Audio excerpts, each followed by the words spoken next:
태종을 단지 냉혹한 왕으로 기억하면 그 사람의 핵심을 놓치게 된다.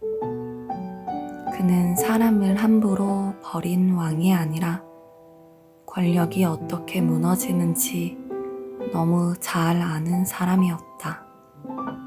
그가 왕위에 오르기까지의 길은 이미 깨끗하지 않았다. 쿠데타로 정권을 장악했고 왕권의 정통성에도 약점이 있었다. 그래서 그는 누구보다 먼저 알았다. 왕좌는 한 번 차지하는 것으로 끝나지 않고 그 자리를 둘러싼 힘을 끝까지 정리해야 비로소 유지된다는 것을. 많은 사람은 권력을 얻으면 자신을 도운 사람들을 곁에 둔다. 의리를 지키고 싶어서이기도 하고 정리할 명분이 없어서이기도 하며 무엇보다 그 일을 하는 순간 자기 자신이 잔인한 사람이 되는 것 같기 때문이다. 하지만 태종은 정반대로 갔다. 그는 자신을 왕으로 만든 공신들을 남겨두지 않았고 자신의 외척도 그대로 두지 않았다. 1400년대 초반부터 외척과 공신을 차례로 축출하거나 처벌했고 제위 후반에는 왕권을 견제할 만한 세력을 거의 남기지 않았다. 그 위에서 육조직 계제 같은 제도 정비까지 밀어붙였다. 즉 사람을 정리한 것이 목적이 아니라 왕권을 흔들 수 있는 구조를 먼저 제거하는 것이 목적이었다. 여기서 중요한 것은 그의 판단 방식이다. 태종은 인간을 신뢰하지 않았던 것이 아니다. 그는 인간이 권력 앞에서 어떻게 변하는지를 신뢰했다. 공을 세운 자는 대가를 원한다. 가까운 혈족은 영향력을 원한다. 처음에는 충성으로 시작해도 시간이 지나면 권리처럼 말하기 시작한다. 그리고 권리를 말하기 시작한 순간 왕의 권력은 더 이상 하나가 아니다. 권력이 둘이 되면 정치는 협상이 되고 셋이 되면 눈치가 되며 넷이 되면 국가는 이미 사적인 연줄 속으로 들어간다. 태종은 바로 그 지점을 잘라냈다. 대부분의 사람은 문제가 아직 폭발하지 않았다는 이유로 문제가 없다고 생각한다. 그러나 태종의 눈에는 아직 드러나지 않은 충돌이 더 선명했을 것이다. 오늘은 조용하다. 그러나 공신은 자신이 나라를 세웠다고 생각한다. 오늘은 평온하다. 그러나 외척은 자신이 왕실과 한 몸이라고 생각한다. 오늘은 별일 없다. 그러나 가까운 자일수록 국가의 일과 자기 집안의 일을 구분하지 않게 된다. 이때 왕이 사람을 보게 되면 흔들린다. 저 사람도 나를 도왔는데, 저 집안도 내 피부치인데, 저 정도는 그냥 넘어가도 되지 않을까. 하지만 구조를 보면 전혀 다르게 보인다. 한 번 넘어간 선례는 두 번이 되고, 두 번이 된 특권은 곧 관습이 되며, 관습이 된 특권도 훗날 왕도 거두어들이기 어려운 권리가 된다. 태종은 아마 그 미래를 본 것이다.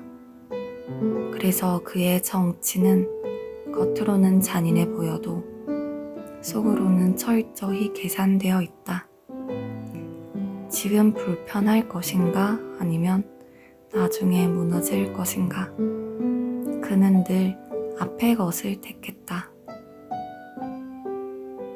사람이 무너지는 방식은 되게 비슷하다.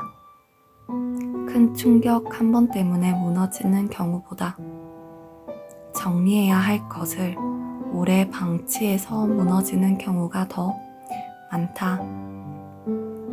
관계도 그렇다. 처음부터 큰 문제가 있었던 것이 아니다.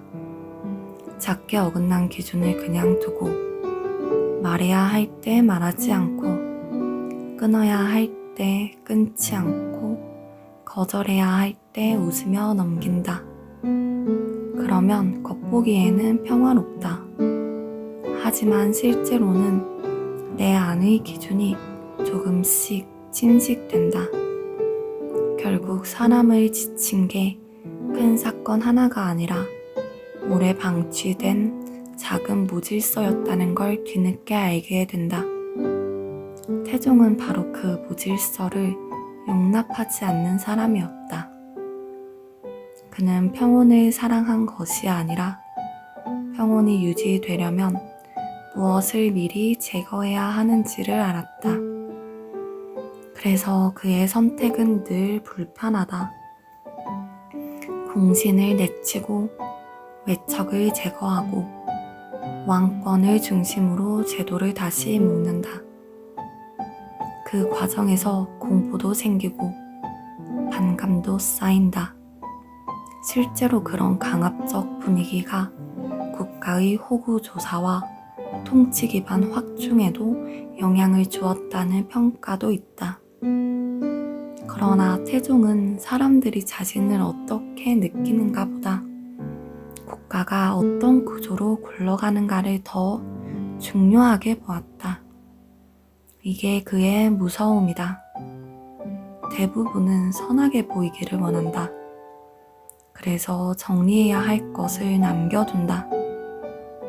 대부분을 욕먹지 않기를 원한다. 그래서 경계를 흐린다. 대부분은 가까운 사람에게는 예외를 두고 싶어 한다. 그래서 결국 기준 전체가 무너진다. 태종은 그 반대편에 섰다.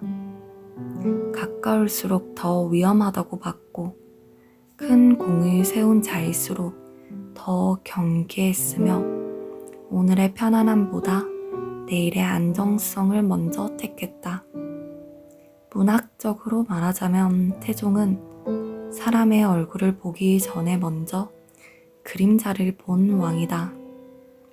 말보다 욕망을 보았고 충성보다 이해관계를 보았으며 현재의 미소보다 미래의 충돌을 먼저 보았다.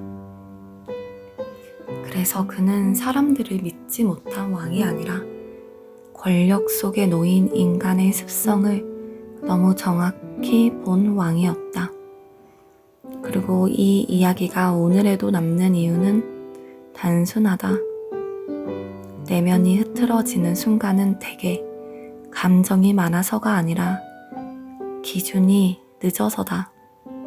정리할 것을 늦게 정리하고 거절할 것을 늦게 거절하고 버릴 것을 늦게 버릴 때 사람은 스스로 자기 중심을 잃는다.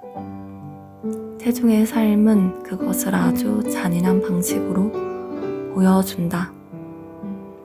질서는 저절로 생기지 않는다. 질서는 늘 누군가가 불편함을 먼저 감수할 때 생긴다. 그리고 무너지지 않는 사람은 마음이 따뜻한 사람이 아니라 자기 기준을 늦게 집행하지 않는 사람이다. 태종의 이야기를 한 줄로 줄이면 이렇다. 평화를 원한다면 평화를 깨트릴 가능성을 평온할 때 먼저 정리해야 한다. 그는 사람을 정리한 왕이 아니라 무질서를 미리 처형한 왕이었다.